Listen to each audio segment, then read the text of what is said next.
right. Well, thank you, Ben, for joining us. This is the Arctic Indigenous Investment Series, and this is episode number 2.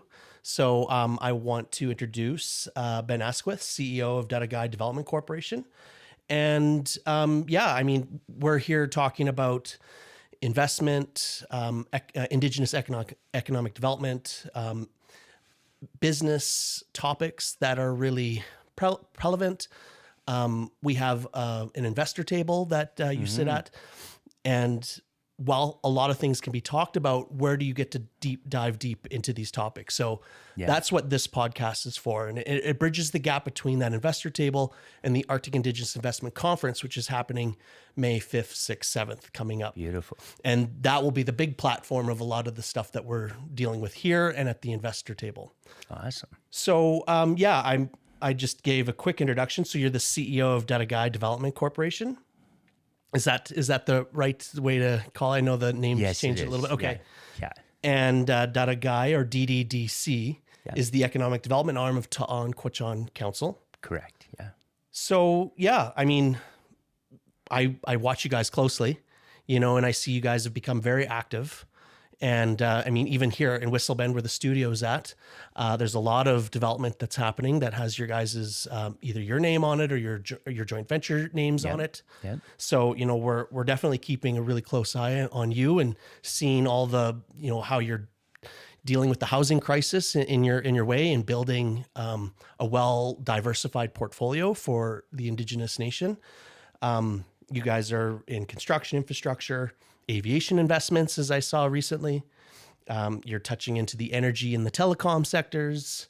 So I think this is a good opportunity to kind of maybe allow you to introduce yourself, and then we'll not dive too deep there because I want to go back and I want to actually find out a bit more about who you are and where you come from and all that.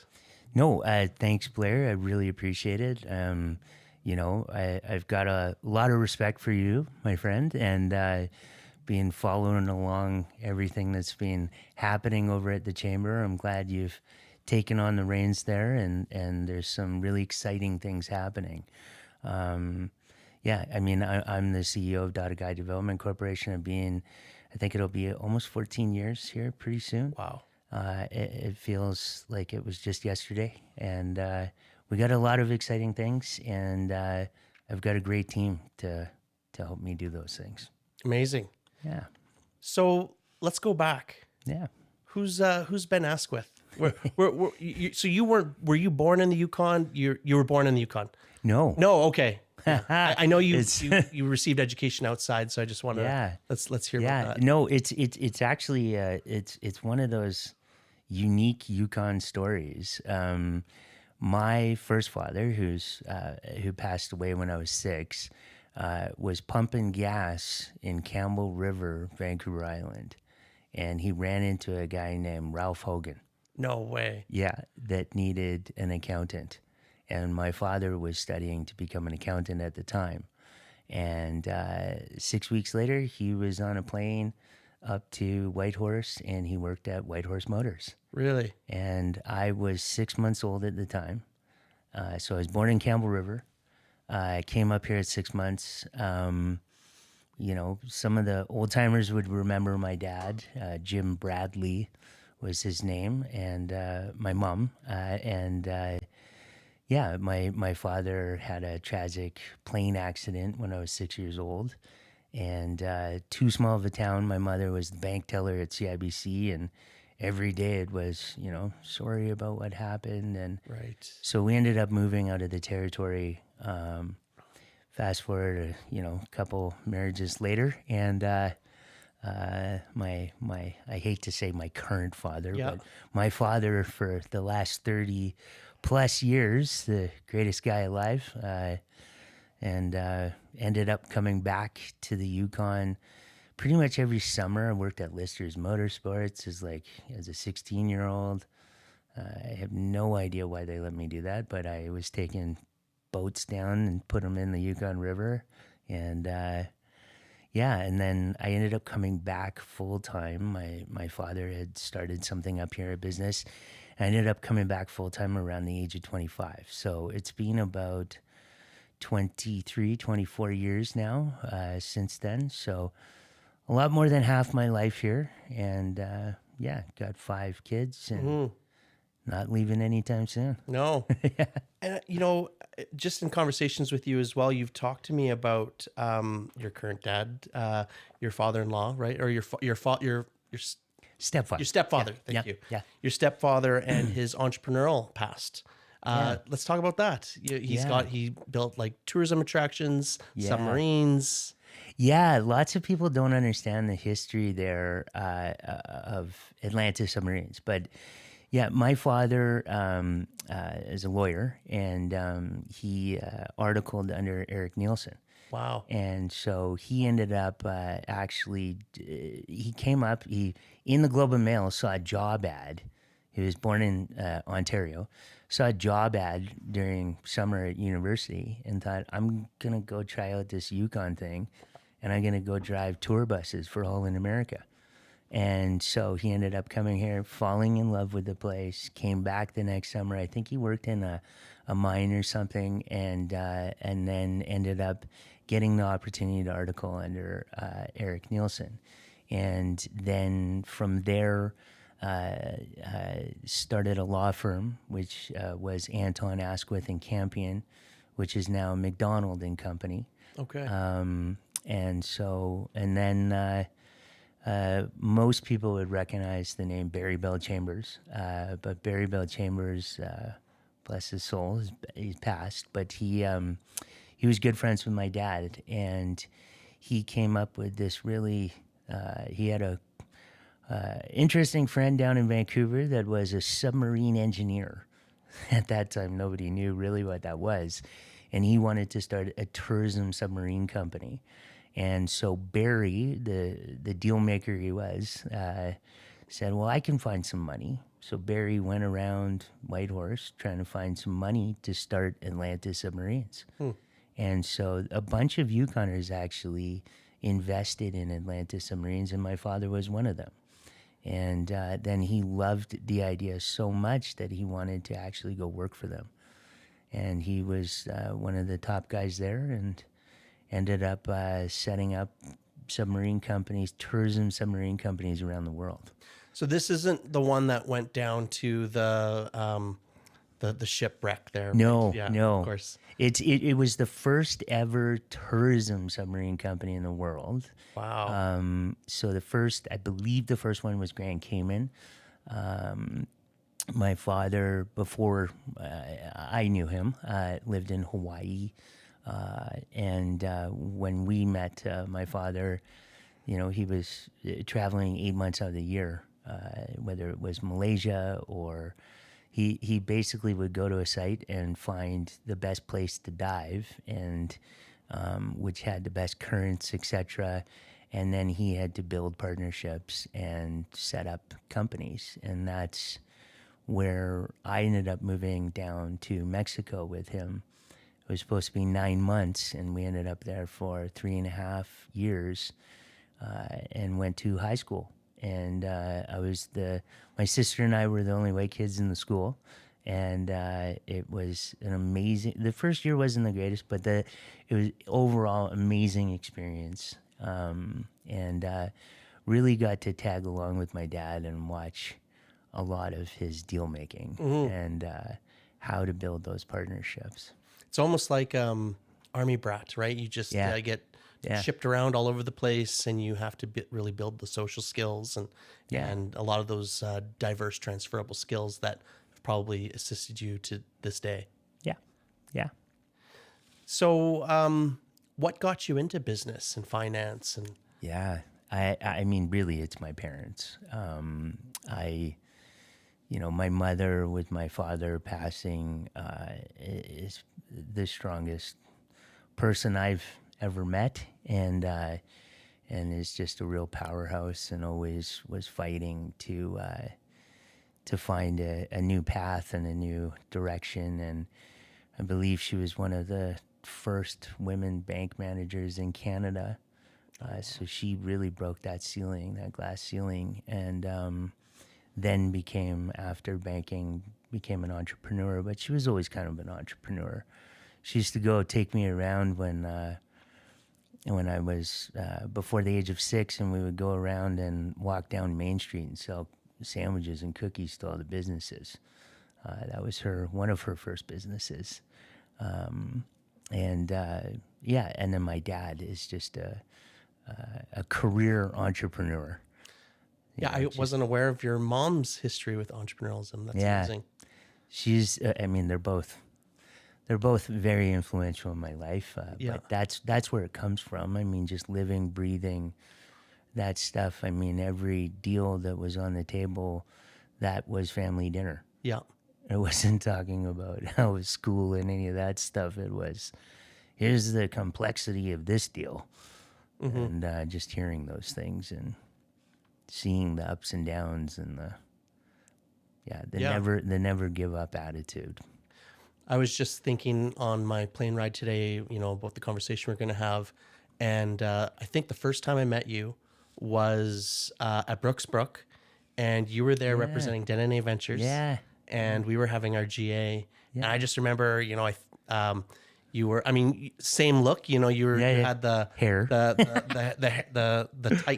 the tight hair feature. But I just remembered, how dynamic and personable you were. And I just thought, this guy is he's going to run Naye Ventures, right? Lo and behold, Elaine Chambers still running Naye Ventures. Yeah. That would have been a long wait, but tell me about that. And I know you got into to the banking side as well. Mm-hmm.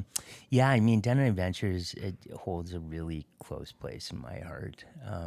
I have a huge amount of respect for Elaine Chambers, and helped me out a lot personally in my growth. And Naye Ventures, it's a great place. I got to work with a lot of entrepreneurs, and I got to take kind of those visions and those ideas and try to put it into a plan to help them accomplish their goals. So great team there, and got to be in every single community 5 times over. I would have never probably have gotten to Old Crow if I hadn't worked at Naye Ventures. Mm-hmm. I still remember staying at the Tetlichi's place, and there was curtains on the door, and it was Elaine probably yelling at me to get up or something. I don't know, but that's and just ending up in every community and just popping up a sign and talking to whoever came. And it helps when you have a lot of swag too, right? Yes, Naye Ventures is great at that. Yes, yeah, and then I just always challenged myself and went in, popped into First Nations Bank of Canada, and I knew Wayne, that was the branch manager there, and I said, well, you should hire me. I could do some good things for you.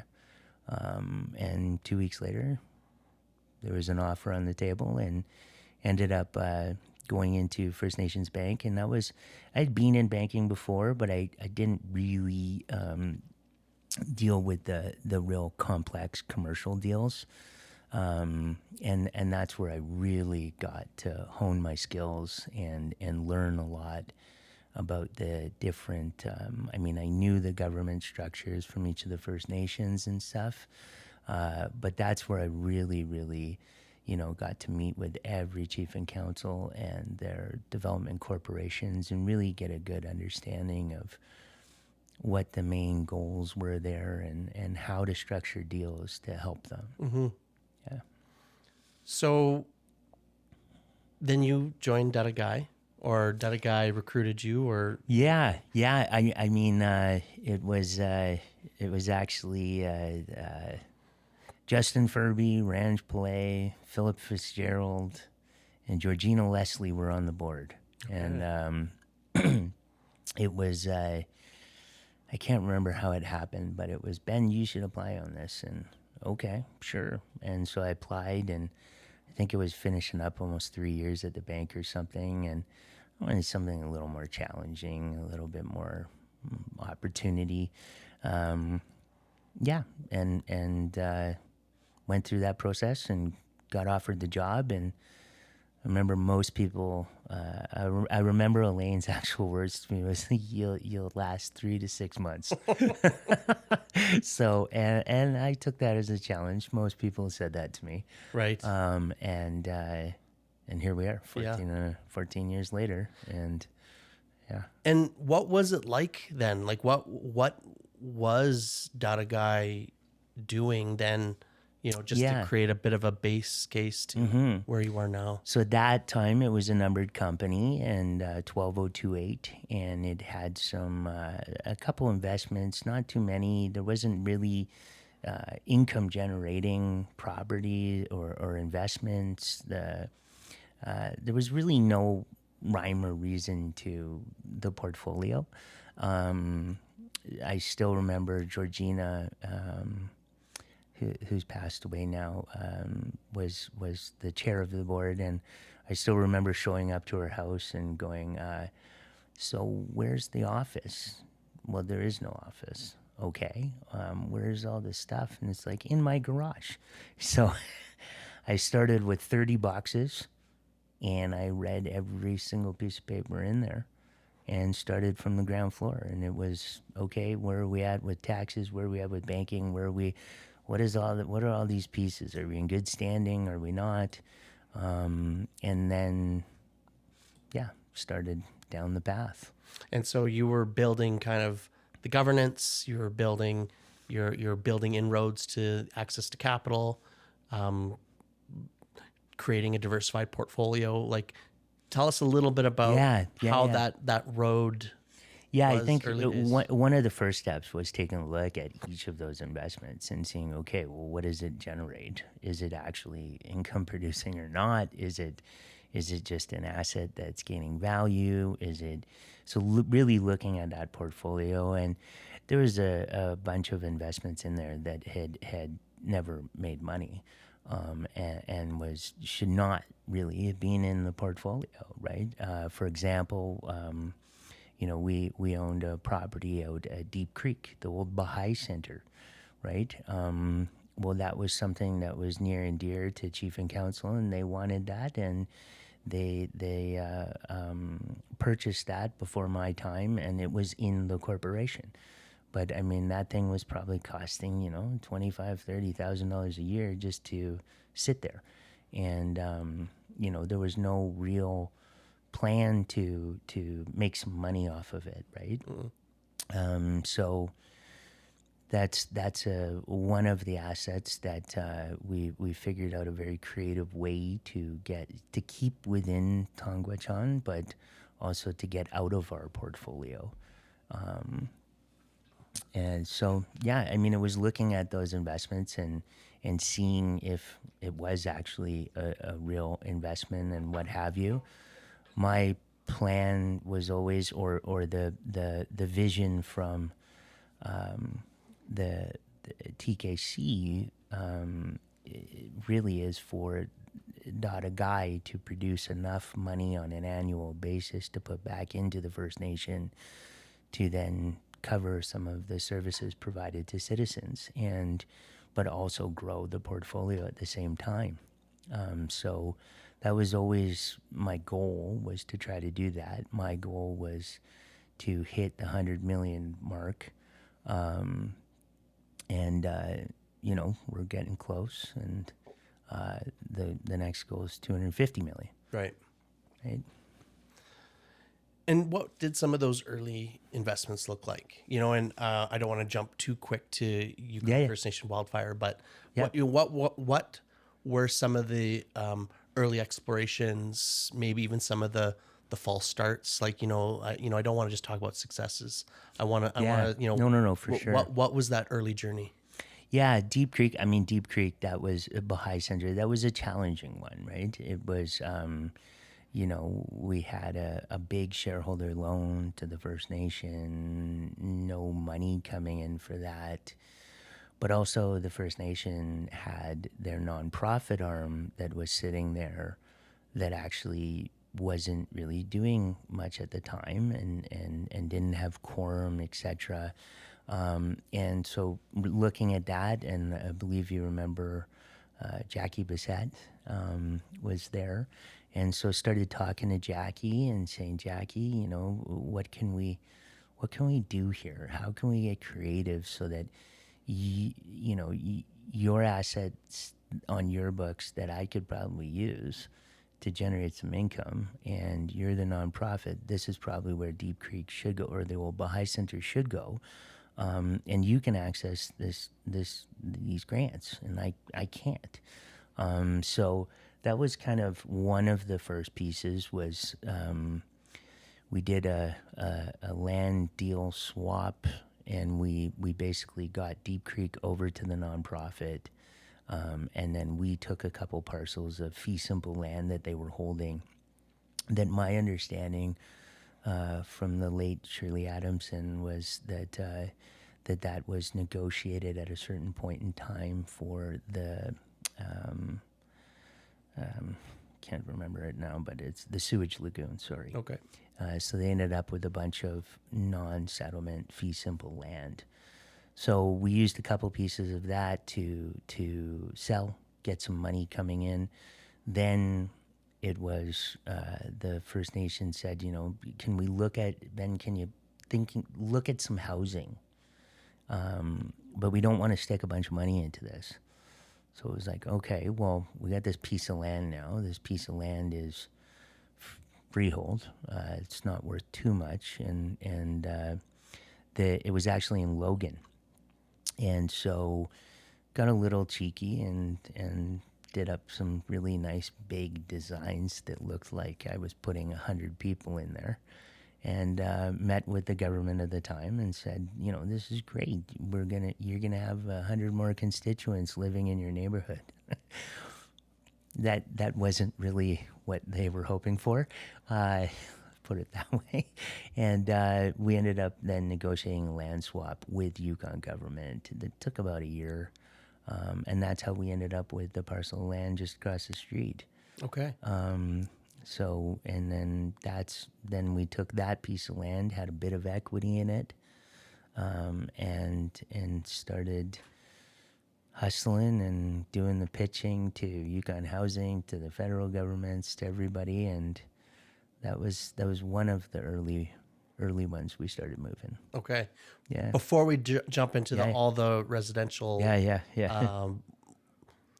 developments that you've done there, was Yukon First Nation Wildland Firefighter, was that early? That I feel like that was early. Like I remember, It was. I remember it was 2015 where we were in Watson Lake together at a community economic development conference, and you were pulling together, you know, this opportunity of bringing together all the nations so that you had a collective vehicle to centralize training, centralize operations, your ability to acquire capital, and your ability to actually fight fire in a more scaled, meaningful way.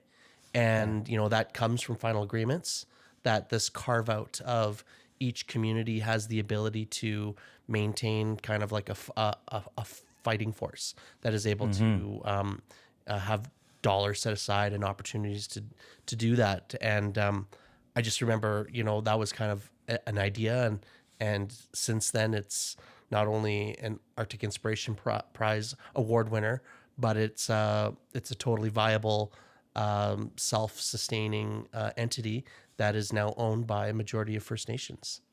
Yeah, I mean that Yukon First Nation Wildfire is very close to my heart, and it's really it's the people, right? And it's the young people that.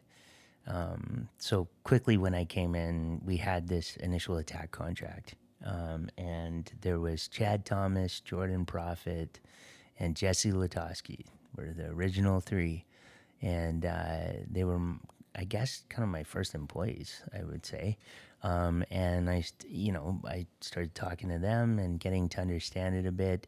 Didn't know anything about fire, but through my kind of upbringing, I had faced a couple situations where I ended up in youth detention center and some wilderness programs and stuff, and I knew what that benefit could do to young people, was getting young people working together in a team, a goal, being faced with adversity, not giving up. And so with that and talking to them three, it was, why aren't there more opportunities here? Like, why is it that it's they get the worst jobs and Yukon government controls all this? It just doesn't make sense. And digging into the final agreement, looking at that, going, clause here, this isn't being met, this isn't being met, this isn't how this should work. And why is the government growing their side? And from what I had seen, none of the Yukon First Nations were getting any opportunities in there. So that was kind of the start, was to kind of, okay, let's get some more opportunities going for just this crew. And then it was like, well, it's happening everywhere. And, the divide and conquer mentality of government sometimes is, so I thought, well, why aren't we coming together? So we collectively came together and to negotiate these contracts. That was kind of the first piece. We grew our crews, and then we collectively came together to negotiate the contracts, one voice. It was hard to get everybody. I think we didn't have everybody. And, fast forward to today, like in April, we will be hiring between 100 and 120 young people, average age, I would say 22 to 24.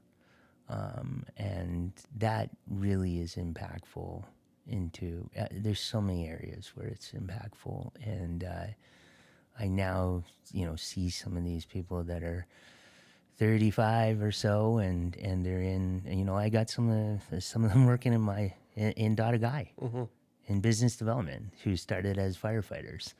So now, if you look at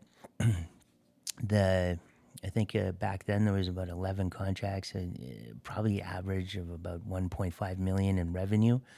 We're pushing 7.5 million now, and I think we're the largest employer of young people, not full time, but a good 4 to 6 months out of the year, and we'd like to grow that. And I think there's a lot of opportunity there to.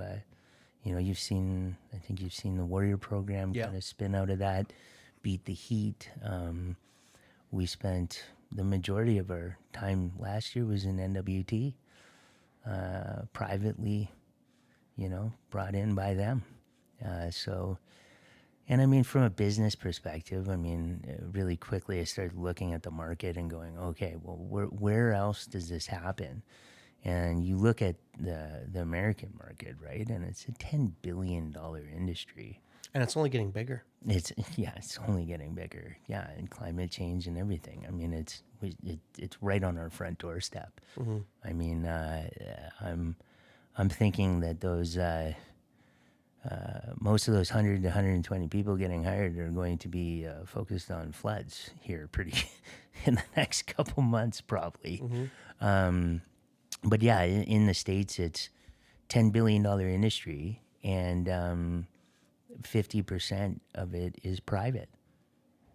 And do you know who owns all those? The insurance companies, right? So I started looking at that and going, holy, if we could get to the private side of this and open up some opportunities, it's a growing sector. Yeah. Especially when you start thinking of the proactive measures for wildfire risk. 100%. And me, I come from a biomass project in the community, the Ta'an Biomass Project, and something just being involved in trying to determine yields, trying to identify fiber that could be available for your renewable heat projects. We see all of this fire risk and this overburdened forest around all of our communities. And I know they've done some studies. A UBC study determined most of the Yukon is at a highest fire risk across Canada. And, my community specifically hasn't had a fire around the community in over 100 years. Yeah. So it's just ready to go.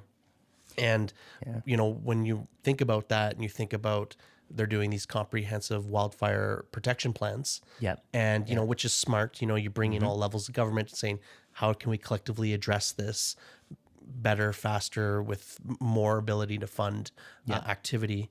And they're seeing, well, we need to cut, 8, 10 kilometers of fire breaks, 50, 100 feet. Yeah, or I think that's meters. It needs to be huge.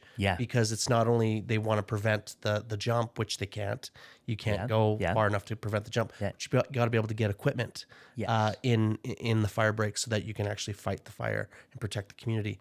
But when you look at that activity, and I won't get into the economics of the biomass, it's huge. By the way, it's like 10 years of energy in one activity. But when you think about the fire crews and being able to have off-season work just being, like right now, what they're doing is they make it highly using equipment for economies of scale. That's not the best way to get the value from the timber.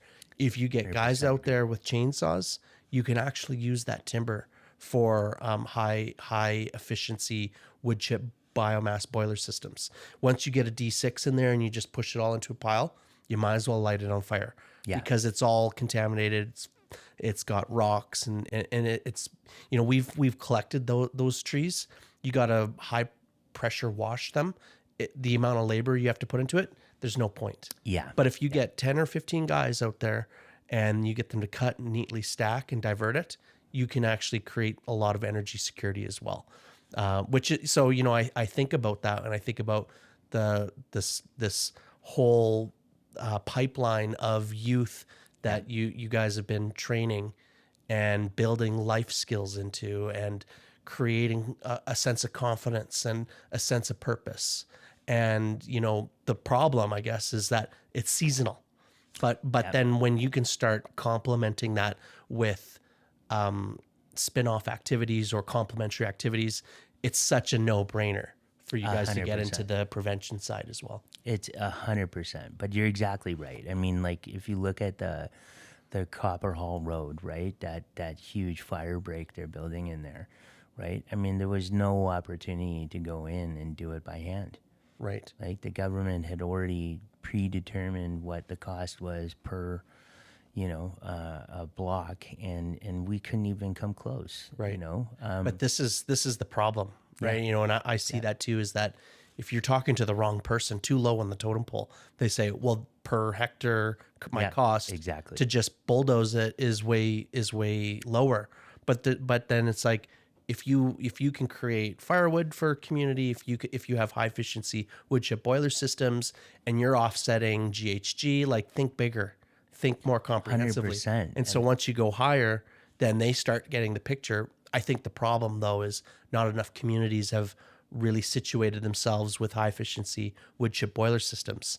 That's been a professional pursuit of mine, is trying to get more communities to take advantage of these technologies that are just proliferated all over the Nordics and Europe and Germany. I've toured so many countries.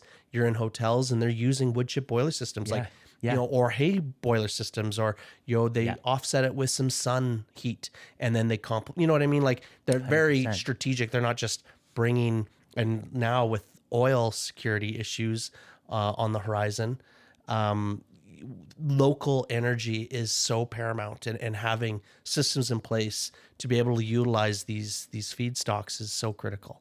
100%. And finding the opportunity for these youth that gives them more opportunity throughout the year, which I think is even more critical.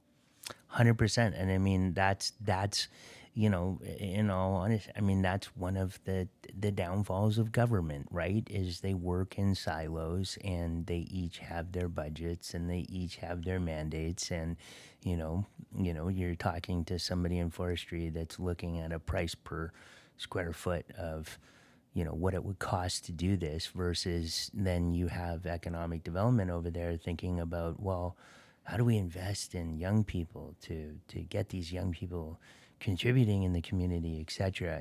If we could just get everybody to talk to each other, talk to each other, And I mean, that's, I mean, when you have 1 year budget cycles and you have 5 year terms or 4 year terms, it's hard for people to think in 20, 30, 40 years. And that's where I always think. Yeah. And I never think about, barely ever think about the short term. It's always about what is it? How far along? How do we put these pieces together so that, in 30 to 40 years, you can actually see something? It also stems from a culture of risk aversion within the government. 100%, There's just no reinforcement or reward for being able to be innovative and take risks and Disruption. I mean, and that's another thing too, is just these entrenched industries and ways of doing things, right? And just because we've done it like that for 50 years doesn't mean we need to keep doing it for another 50, 100%. But no, it's so powerful. I think what you guys have done as far as building an industry of youth, you're creating like a wave of youth. Like, who else is doing that? Who else is so hyper focused on that 20 to 24? What did you say? 22 to 24? Yeah. Like, that's such a, coming out of COVID, and I have kids that are in that age range. Indigenous youth from communities are so high risk right now. And, nothing is, it almost seems like the stack of cards is so out of their favor. Yeah. And if nobody, or if only so few are creating these types of opportunities, it really creates a long-term risk to 100%. them, to our communities, to society. And I think the Warrior program and the First Nation fire crews themselves are such a rewarding, endpoint. And, I remember growing up thinking, well, I want to have a good job, so maybe I'll fight fire, right? That was always something in communities. Yeah. I'll fight fire because you make really good money for a couple of months. And then, it's like on the lower threshold of, risk reward is government highway crews, Yeah. But then what were the other opportunities, right? And I feel like you guys took one of those and just made it a lot bigger, a lot more. You created the ability to take on more and train them. Like, you don't have to have all this pre-built skill set and training. You're providing that, right? You just, like, as long as you have the right attitude, and maybe you don't, we're gonna teach you and create kind of an ecosystem of mentors and peers that is gonna start showing you how this all works. And you're taking more risk, right? You're able to take on more and more youth, take on more risk, and you're able to build out highly effective fire crews that can go head to head with any fire crew in the world. When think about the opportunity too, right? I mean, you think about emergency response, you think about paramedics, you think about, what are those things in the communities that they have a real hard time sometimes retaining people. And it's, you could expand this to year round, easily 10 young people per community that are in structural firefighting, they're in firefighting, they're in emergency response, whether it's floods, they have their first aid, they can look at this paramedic side. There's so many things that we could do there, and it would cost the taxpayer a hell of a lot less money too. And you're investing in these young people that are staying in the community. Well, they can't attract people. No. You can't attract doctors and nurses and firefighters and truck drivers. Like, grow them from 100%. And then you see, well, some contractor that's in there that's moving with a piece of machinery and going, well, if we think outside the box here, you could. But again, it's investment. Yeah, I don't know if you checked out the first podcast with Tony, but this is exactly what we were talking about, is how industry, specifically mining, hasn't cultivated this inflow of talent and curated it. And as a society, as a government, as a society, we haven't built in all the educational systems to set people up, to create kind of trades and schools. We're not targeting, identifying, curating, and bringing talent with us. You guys are. That's exactly what you're doing. And I just wish we could do that more. Like, I what agree. you're saying. I mean, that's why I feel such a privilege and so amazing to be in the field of reconciliation and working for a First Nation, is that they're not thinking about tomorrow. They're thinking about 30, 40, 50 years down, generational, right? And that's so powerful. And we, in business, you typically work in a colonialistic kind of structure. Even break it down to, you look at financial statements. I mean, people aren't on your financial statements. It might say goodwill at some point or something. But I mean, I truly believe that if you don't invest in people, that you don't have a business anyways. And so if you're not thinking about investing in people and Yukoners and young people, I don't think you're going to have a company in 20 years anyways. And that's why our kind of motto is triple bottom line. That's our construction company name. That's right. What a beautiful segue too, because I want to move into that. You already kind of talked about a land swap that got you access to this Whistle Bend development and for those who aren't aware, I'm sure everybody is, but it's, I think, 4,000, 5,000 homes all built at once practically, right? And so it's basically the next big urban supercenter in the Yukon. And I don't know what the room count is or the house count is or the square foot count is for you guys, but you're building a substantial amount of housing stock for the Yukon. And let's talk about that. So, you've done some really clever things in leveraging Yukon Housing, CMHC, being able to support their initiatives, getting easier access to capital, have that economies of scale. And you've created some joint ventures like Triple Bottom Line that allows you to kind of do it, but maintain an equity base and corporate capacity that allows you to kind of benefit long-term from these activities, which is, I mean, it's totally exactly what you should be doing. No, I appreciate it. I mean, that's everything we do. I look at. I know you mentioned joint venture. We don't have any joint ventures because we don't really kind of see the real impact and true meaning of those. A partnership to me is different. It's you both have equity and you both kind of have some shared values.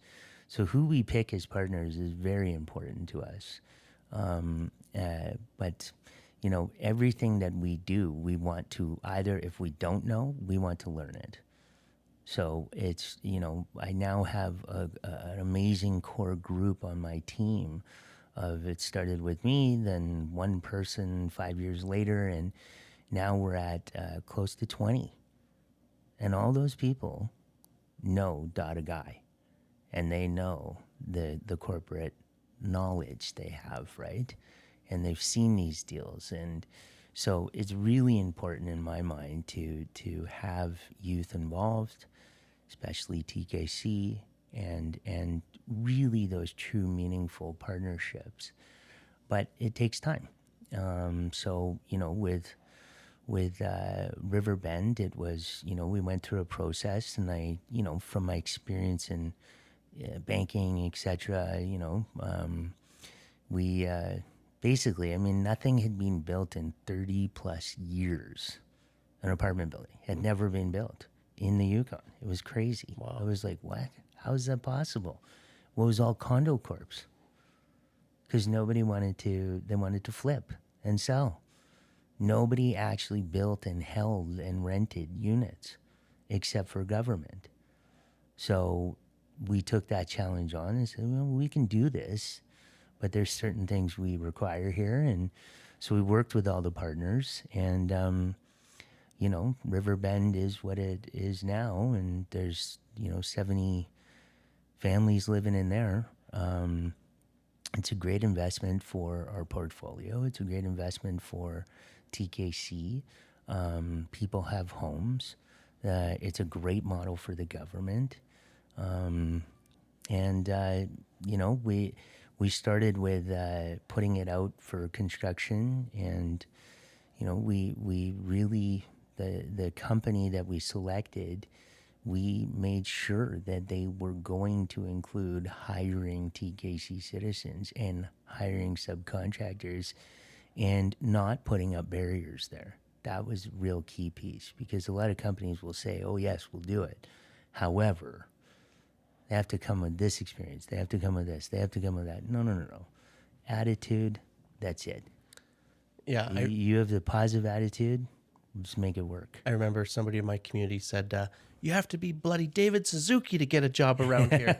And, I always thought about that, like what high credentials, high barriers we put on. Although a lot of times, and it always depends, the work's important work, but we have to have the ability to bring people along with us. We can't just build success. We got to bring people with us, which is exactly what I see you guys doing. Yeah. I mean, I if I wasn't building people, I wouldn't do what I do. Mm-hmm. I wouldn't want to. I mean, that's the exciting piece in my mind. That's the real investment. Yeah. That's what's going to drive generational wealth, in my opinion. 100%, I agree. So, and so where is that going? So you got Winter Crossing, you got River Bend. Yeah. Are you able to talk about that? Yeah. So Winter Crossing across the street, I think we're about 55% complete now. People will start moving in. I believe it's going to be November, December will be the first families kind of moving in. So yeah, what we took from that was, okay, well, this time we're going to own the company. Mm-hmm. We're not going to put this out to contract this time. We're going to own this company, and we're really going to dig in and learn everything about construction, everything, and then also make sure that we hold ourselves accountable for what we are saying we're going to do. So we've formed Triple Bottom Line Developments. We're 51% owners. We control it. It's real. There's a lot of... No joint venture. No joint venture. Okay, gotcha. There's real risk, and there's real decisions, and there's real people. I think we have 45 employees. A lot of young people in there. So, I mean, yeah. And then obviously it's easy to say, oh, we just put the deal together. I mean, it took 3 years, going through when you're dealing with 4 levels of government. And, I mean, I still remember Riverbend, and I still remember having to do an open house, and the pushback was incredible. Mm-hmm. I just couldn't believe it. I thought, geez, there's a lot of NIMBYs in this town. Yeah, I was one of them. I don't know if you remember that. Oh, whoops. Yeah. Well, no, I mean, you don't. It's hard to get a sense of the vision and the success. The risks I had in my head didn't materialize. And I thought, oh, Ben, what are you doing? Yeah. What are you doing? But what you've done is you built something of a high standard. And it's solved it doesn't solve, but it's working to solve the housing crisis, huge housing crisis in the Yukon, wider specifically. Yeah. I mean, who else is building the amount of homes and rooms and space for families outside of yourself? It's happening in pockets, but to the scale that you guys are doing it is truly phenomenal. Thank you. And yeah, it's not that NIMBY risk or what kind of pops in your head. It didn't materialize. It's these are families. You're building a community. And all the power to you. So I was wrong. Oh. It's important to say that. No, I appreciate it, but no, it is incredible. I mean, to me, again, it's about the people. Yeah, it's to see the people living in there. Everybody deserves a place to live. Yeah. It shouldn't be that some people don't get a place to live. There's enough money in this town with the transfer payments that nobody should be homeless ever. Yeah, I mean, we're super proud of what we do there. We take a huge amount of pride on the property management side, which is really just focusing on clients, treating people like human beings. You know, our approach is never authoritarian. Like we never want to be in that realm, right? But the next thing we're going to come out with is some kind of community safety officer program. Okay. Is this tie back to the wildfire group? You know, because we kind of, I see there's some parallels there. Some parallels there. Yeah, there okay. could be. Yeah. Haven't spoken to them yet about it. Right. So. Right. Yeah. But yeah, but I mean, like what we do there, we feel like we're number one at building those types of units. We're number one at putting forward a business model that is efficient, effective, saves taxpayer money as well, and we provide the best service. And that was what was clear, that when we took a look at this, that there was a huge opening there. So, you know, our plan is, I mean, I'd love to buy up a whole bunch of units from Yukon Housing and let us run those. I think we can do it in a more efficient way, and I think we can provide a better service to those clients, and I think I can then use that growth to build a lot more units.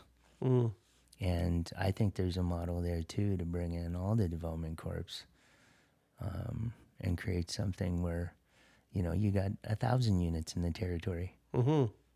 Yeah, I mean, that really brings into mind like housing trusts. Yeah, and, you know, getting, REITs. you know, and REITs.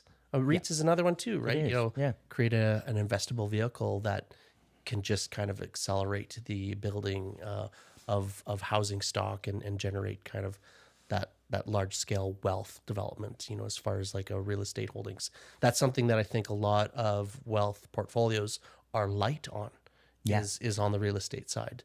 I agree. You know, and I'm speaking also from our perspective too with Ta'an Kwäch'än. You know, we that's something that we're always striving for too, is we've done the private equity side very well.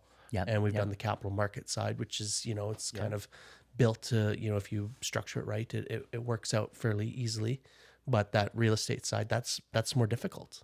You know, you don't want to get stuck with things that you pay too much for and is got some deficiencies, or you're not able to keep leased up. You know, all those things take professional management and a lot of insight, you know, to do properly.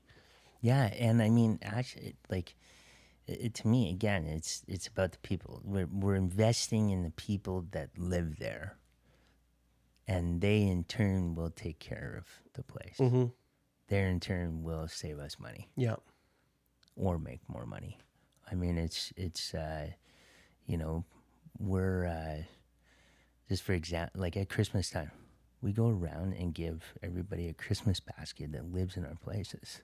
Nice. Right? Yeah. Easter, if you got a kid, you're probably getting some Easter eggs. You know, we do a summer fun day. We got to get you dressed up as Santa. Yeah. Or Grinch. Yeah. But okay, yeah, but it's been, it's very rewarding. So in the past, I've talked to you about the opportunity of occupying settlement land and the taxation opportunities around that. Yeah. Has that been something that you've been able to build off of, or is, because a lot of the sites are fee simple, right? Not settlement land. Yeah. But this is obviously something something you're looking at. 100%. And I think it really comes down to the nation and when they're ready.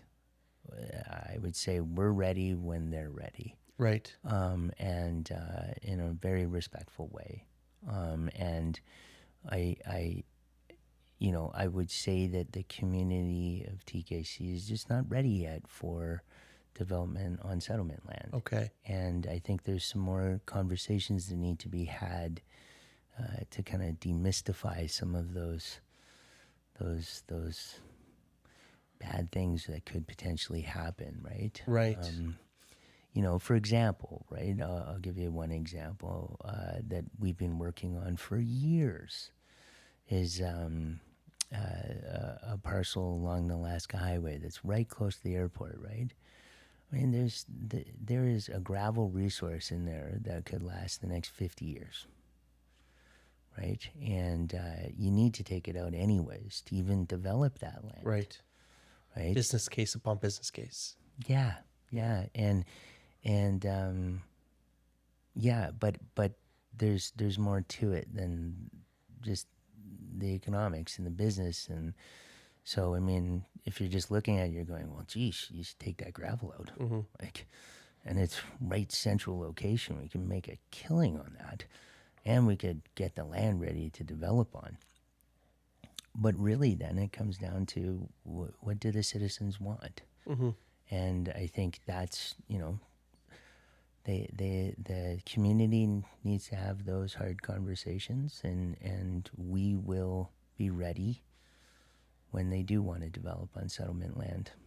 I mean, and just to maybe flesh out what that looks like, because, and I'm from Teslin, and we're always being asked by our citizens, we need housing in Whitehorse.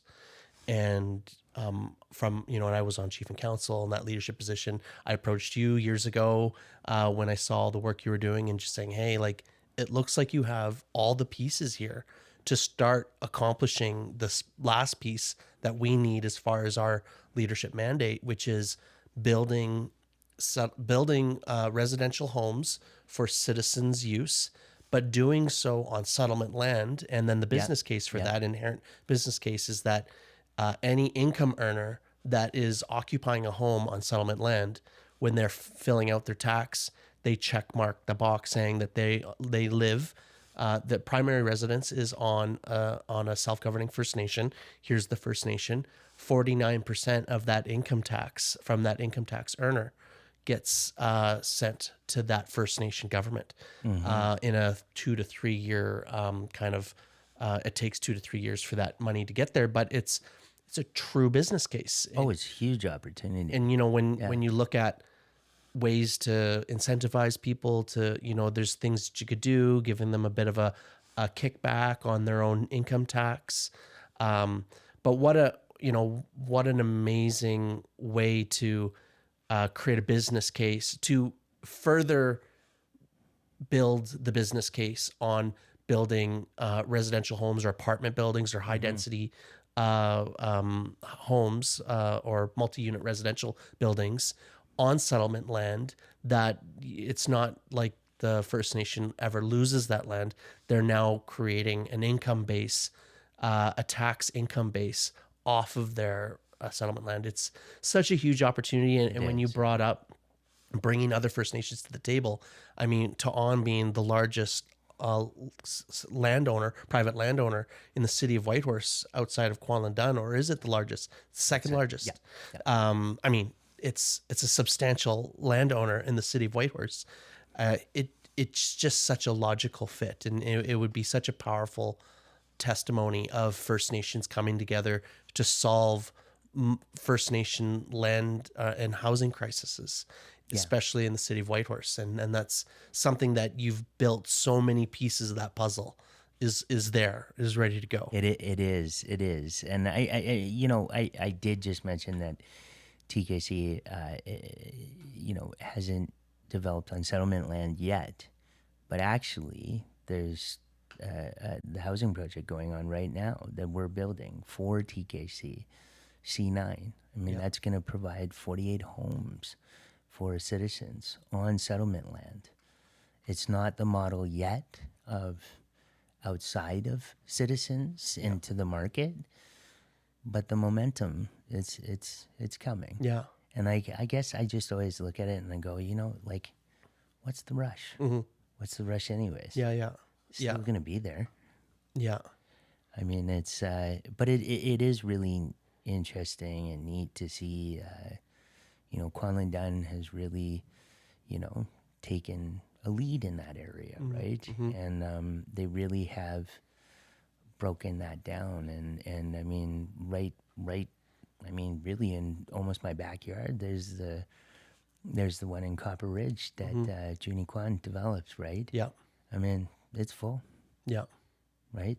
I mean, you always hear, right? I mean, people are like, oh, there's no way I would ever buy a house on leased land. It's like, do you really understand the land title system in Canada? Because any of your land can be taken away at any point in time anyways, right? I mean, the government, the federal government, they can expropriate your land anyways.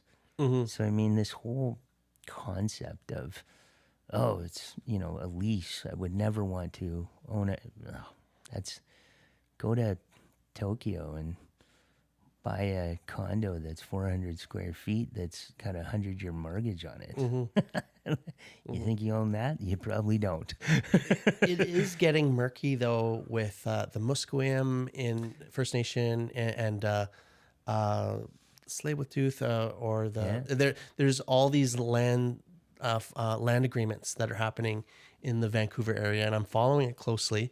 In some of those negotiated agreements where people have fee simple sites and they have mortgages and these multi-million-dollar homes, and in one case, the First Nation put forward a land claim, and they were trying to exclude the fee simple sites, but because that government has DRIPA as in the legislative authority, and the pendulum of justice swung so wide towards the First Nation that they awarded them all lands, including the fee simple lands.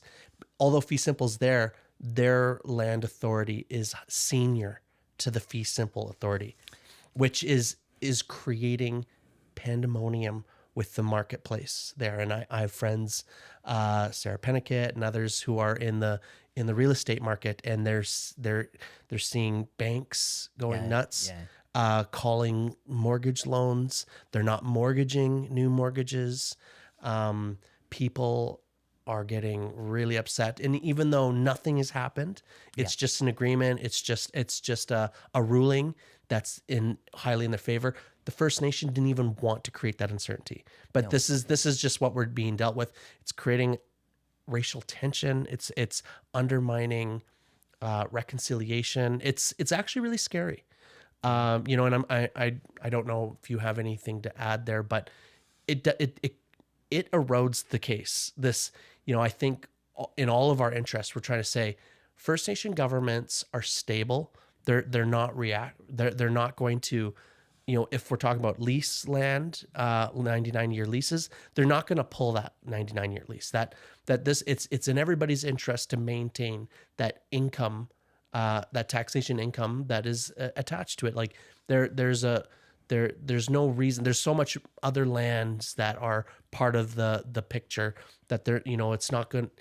It's just like any other government that, they're a long-term, they see the long-term picture, but just, it really creates long-term tension and confusion when you see what's happening kind of right now in southern BC, and it's not just in southern BC, it's in New Brunswick and other places. Like it's happening all over, and it creates a bit of uncertainty there, which it really drives me nuts, because you want certainty, you want people to be comfortable with this, because this is how economic sovereignty happens.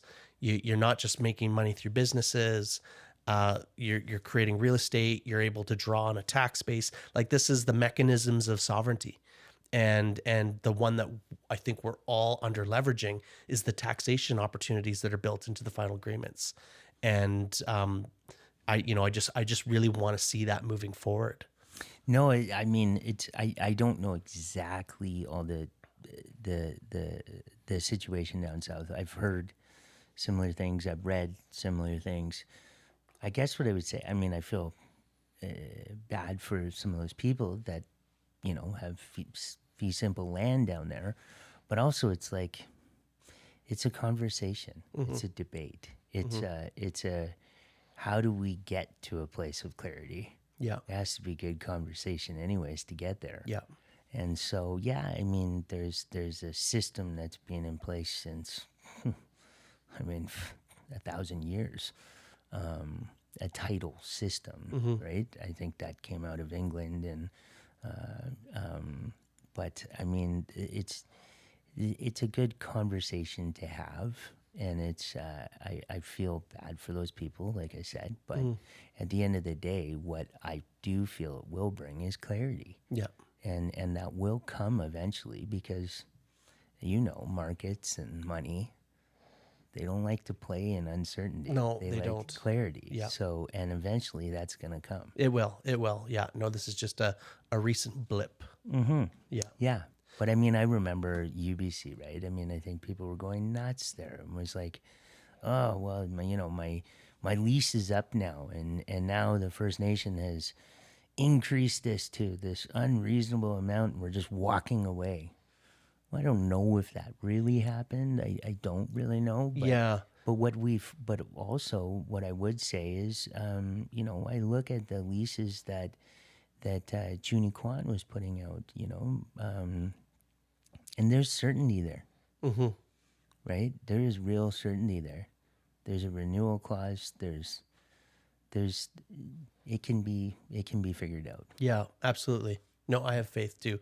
It's just it's so hard watching the turmoil, right? Yeah, and the reaction and the negative sentiments coming, and it, I know that's just now it's just happening. People don't, but you know what? People are talking about land claims. They're talking about rights and title. They're, it's becoming part of the common narrative, and people are becoming educated. I'm becoming more educated on them. I want to absorb as much of this, because I'm like, although it's happening there, how does that impact us here? Yeah. What is that going to do? Both good, the bad, and the ugly. How is that going to impact us? I want to get a sense of the changing conversation across the Canadian landscape when it comes to Indigenous issues. It's ever fluctuating, and this right now is one of the big weights on that scale, changing that conversation. And I have a lot of wild friends that have, and I keep friends and chats that have vastly different views than me. Yes. And it's very uncomfortable having conversations with them sometimes, but it's important for me to understand their perspective, because at least they're open enough and trusting enough to me to share their perspective. I don't share their perspective, but I need to understand it so that I have a better way of dealing with it when it comes and it pops its head. Sometimes people don't give you that same respect and share their true perspective. They say things, but it's tilted one way or the other, because they don't trust you, but it's influencing their thoughts and their perspectives. So it's important to know where everybody's coming from. 100%. Yeah. 100%. So. I want to shift into, you've talked about it. I see a common narrative through this, and we talked about the youth and bringing people with you, which I'm totally applauding you on. But I see another thing that you do, which is bringing other First Nations along, and you've done that with the wildfire opportunity. You've done that with Alcan Air most recently. You're doing that in all kinds of ways, and I don't want to put you in an uncomfortable situation, but I would love to talk about these Chapter 22 level critical investment opportunities, and I get asked this all the time too. How do you have time for a podcast, Blair? How do you have time for, I want to ask you the same thing. How do you have time to pull together Northwest Hell deals and all these major infrastructure opportunity deals that you and your team are leading? And now with the Yukon First Nations Chamber of Commerce is leading in some of them as well, which I think takes a little bit of the pressure off of you, hopefully. But how do you have time to do that? How is that part of the mix, and why is that such a priority for you? I mean, I think in general, the concept of stronger together means a lot, right? And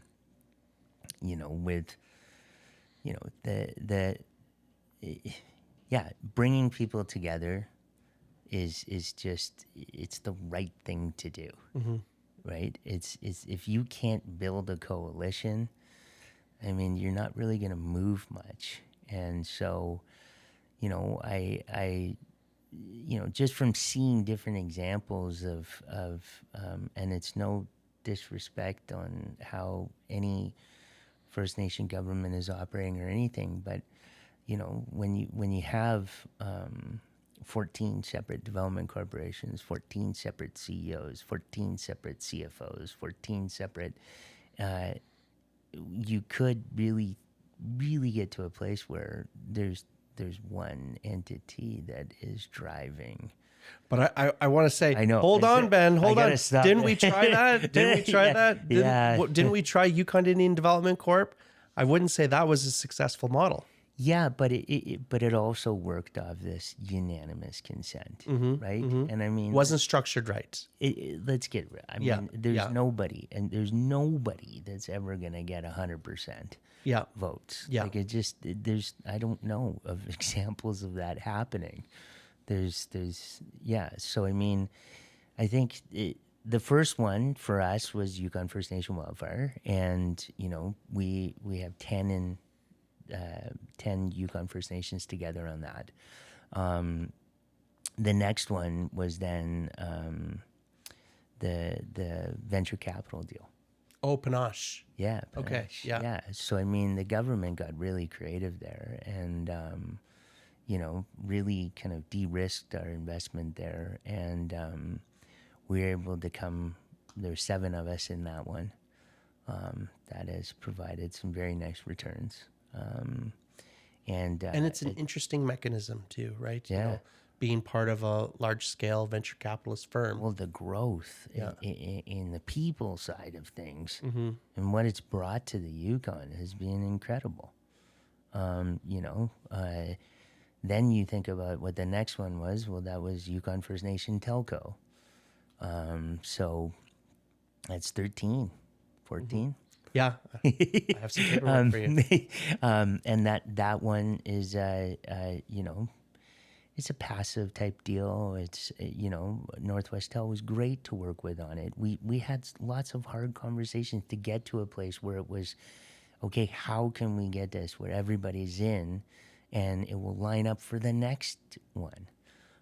So that got formed, and then I can't take credit for any of those because I mean I had worked with people with that and teams, and but like the Yukon First Nation Air Leasing, I mean that's Yanni put in some hard yards there, Stephen and group, and that's grown now. I think we have 7 in there as well. I think I'm missing something, but we formed Yukon First Nation Energy. Yukon First Nation, we're working on some big deals. Can't get into like any of the specifics about it. Yep. But I mean, my thought is, in general, stronger together, and Yukon First Nations are the solution to most of the issues that we're facing. And so, what we're hearing right now out of this government is, we're in horrible financial shape.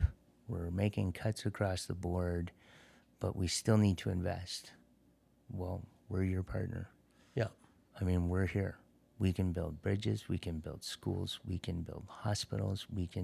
You guys have a perfect example in Teslin. You guys own the school, right? I mean, if you're having problem raising capital, we don't have a problem raising capital. Right? We can raise capital, and we can raise really cheap capital. Yeah. Right? And with great terms on it. Right? So, I mean, it's the best of both worlds in my mind. And if, on the energy front, I mean, if you don't have the First Nation owning it and driving it, you can't expect to get any social license to do anything. That's right.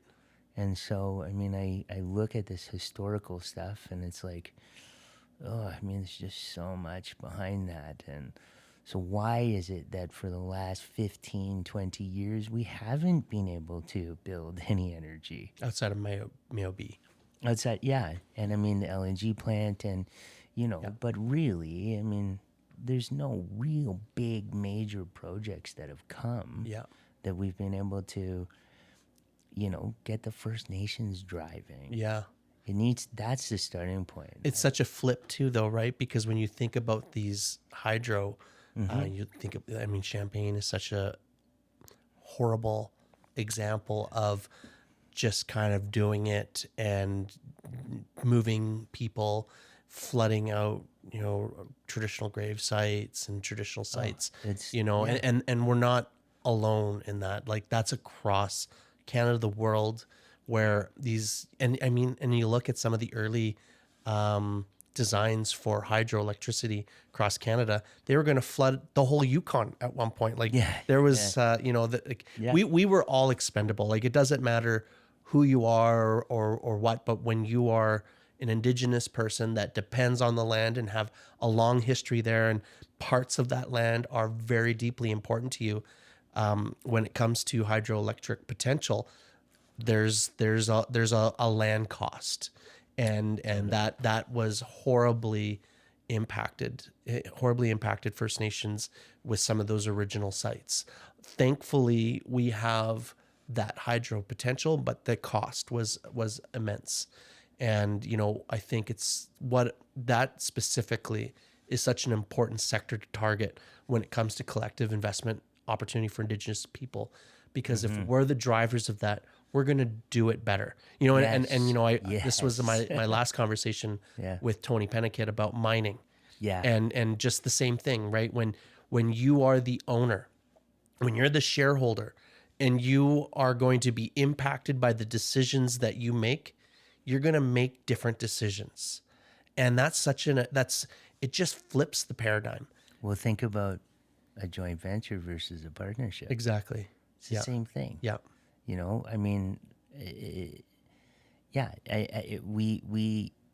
We seem to continue. I think there's been quite a bit of change, but we seem to continue thinking that, this government knows the right way to do everything. And then they go to First Nations and they say, oh, and this is the idea. No, you start from the whiteboard. Yeah. And you don't say anything and you listen.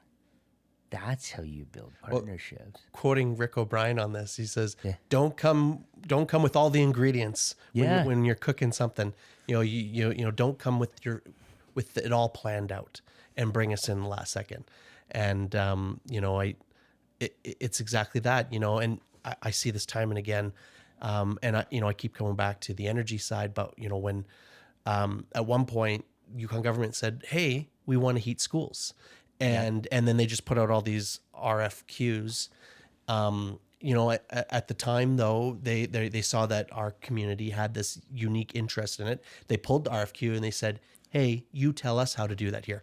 That was the government doing it right. Yeah, governments have changed, people have changed, and then what I see in the last while is, I'll go into a community and you see the potential. You see all of these buildings, if you connected them all together, you could do something really fantastic. But then they'll go hire an architectural and engineering firm to go design something. They say, that one building, this design, First Nation, will you take that on? No, you deleted any of the economics. You came to us with a full, like a 3/4 package, and now you're saying, finish this. We don't have any input on this. You've eliminated any opportunities that could have existed here. So no, thank you. And they keep saying, "Oh, well, tell us how to do it."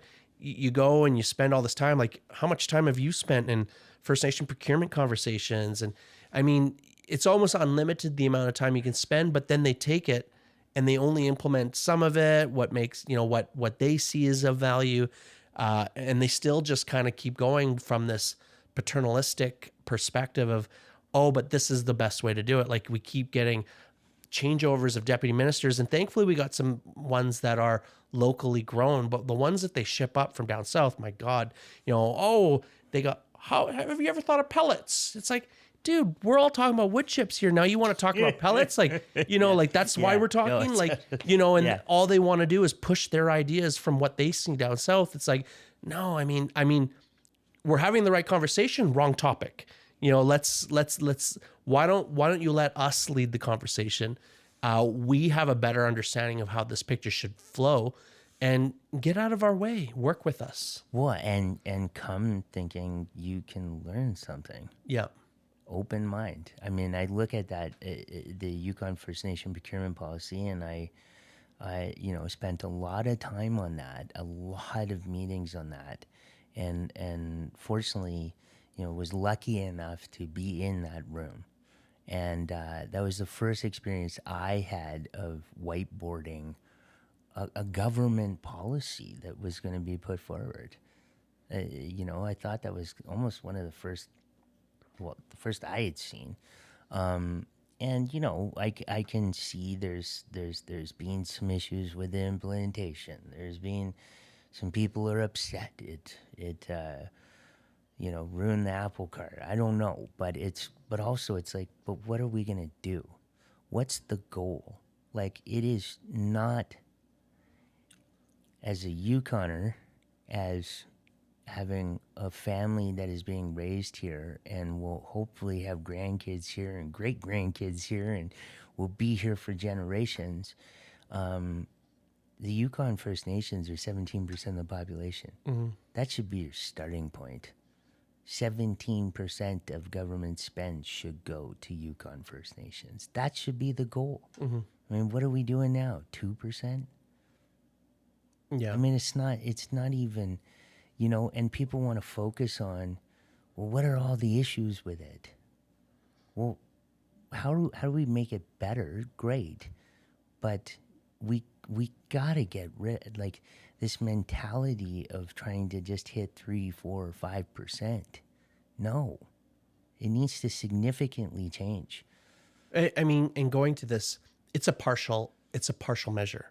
Yeah. I think the reason why there's criticism is it's just breaching the surface of creating opportunities.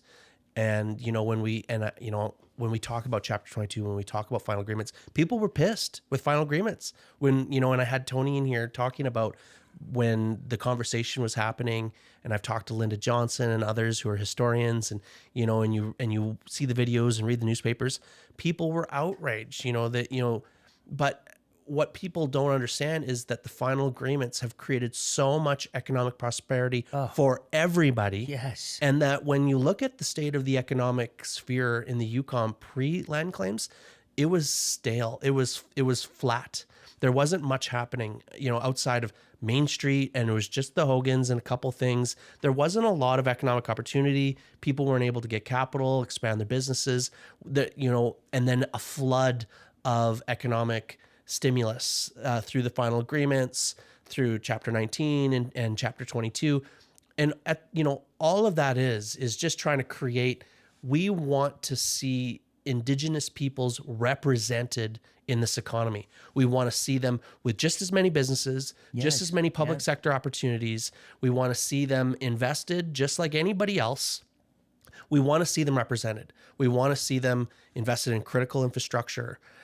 So it's a measure of creating a level playing field.